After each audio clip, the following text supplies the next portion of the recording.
Hi, I'm Rosaina Haji. I grew up eating traditionally prepared meals by my grandmother and family. In my travels to many destinations, I enjoyed various cuisines with exotic flavors, which has definitely left a mark in my cooking. My recipes are a concoction of childhood memories and my travels around the world, and mainly to give prominence to those really tasty dishes that are less talked about. This is the minority taste. Okay, so today I'm gonna cook something really special. It's actually a very traditional curry. It's a traditional Malaysian curry, which is not so famous in Sri Lanka or in Malaysia. I got to taste it first when I was traveling Malaysia, and then I met one passenger who invited me to their restaurant, which was a little bit far away from the city, and when I went there it was like his grandmother who was running the restaurant, and that's where I first had it. And when I asked her about it, she was like, this curry is a very traditional Malaysian curry.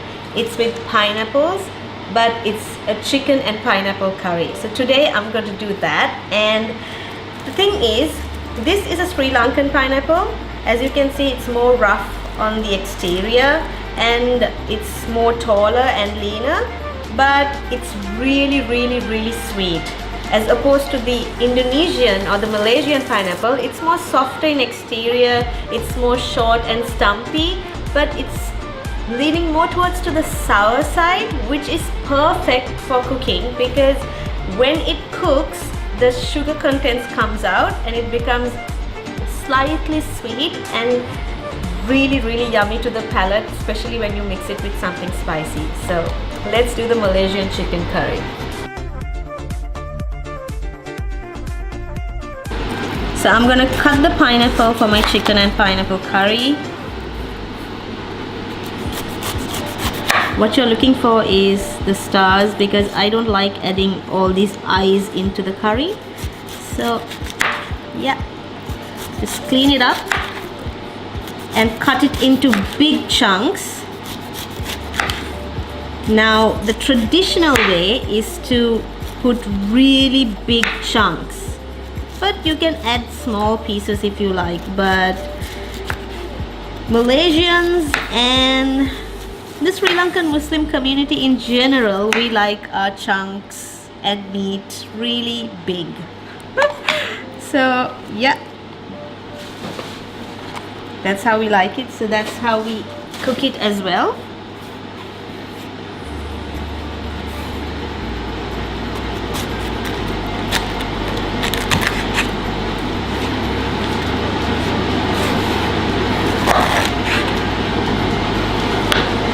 I'm cutting a big chunk off the end because that part is a little bit too hard, and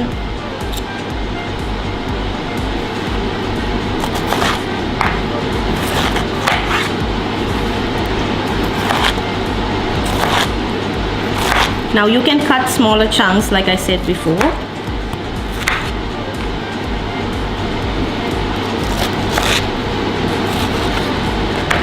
Or you can do it the proper muzi style and cut it into big chunks. Bigger the better. And let's start cooking.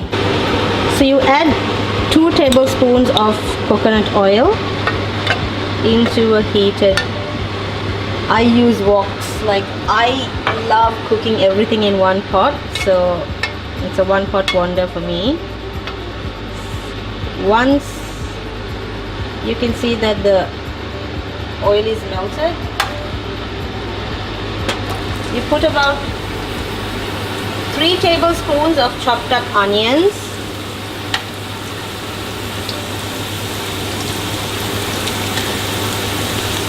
I use 4 because I love a lot of onions in my food. So that's about. Now once that is frying, 2 pieces of big Chinese ginger, and this is Sri Lankan ginger. You can use Indian ginger as well. The reason why I'm using 2 types of ginger is because Indian and Sri Lankan ginger is very sharp and spicy. You need that depth in this curry. And then you need the Chinese ginger as well, because it adds that real sweet and spiciness to it. And just about 2 big cloves of garlic. What you do is you smash it all together. What you do is you smash this all together.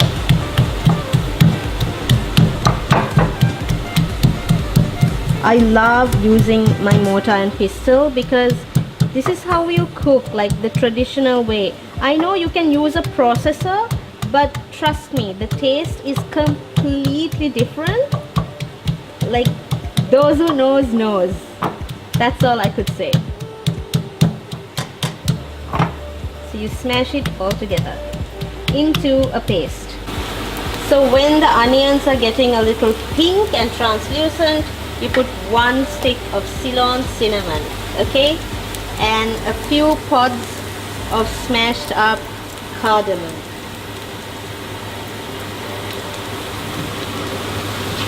And let it fry.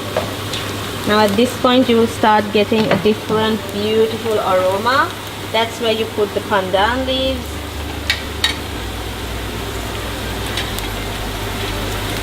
Just a little bit of curry leaves, not too much, because I want the pandan leaves to give more flavor and that aroma than the curry leaves. And into that you put the smashed up ginger garlic mix. And by now you should be getting a very strong smell of pandan leaves. Absolutely beautiful. So into this you add about 1/4 teaspoon of salt. Now into this I'm going to put 1 whole tablespoon of curry powder, maybe 1.5.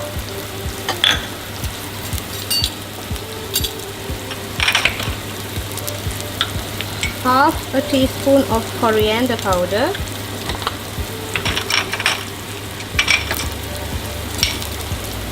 And just a dash. So I'm taking the 1/4 teaspoon and just a dash of cumin powder. Okay, not too much. And let that cook. Into this I'm going to put my big chunks of cut and washed chicken and mix it through so that all that spices and the flavor just soaks up into the chicken. Look how beautiful that looks. It really smells great too.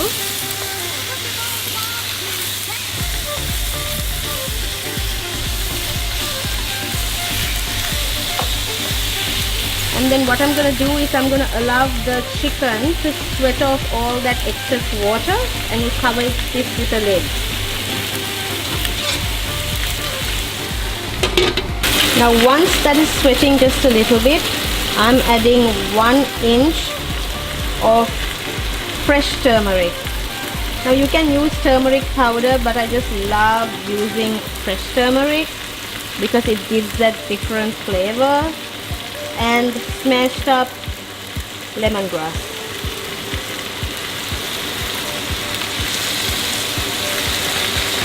And let that sweat.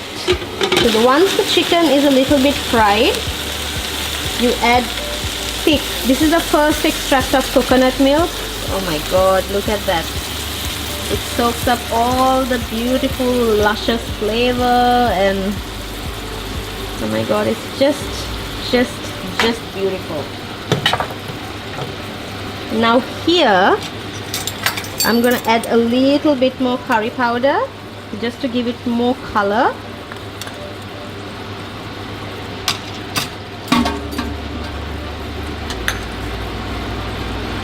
And I'm gonna add Thai bird eye chili to give it that heat. I don't like using chili powder for this curry because I think it makes it too deep and like it's too thick. But when you use Thai bird eye chili, it gives that adequate heat and that beautiful, beautiful, beautiful flavor. And then you let it cook.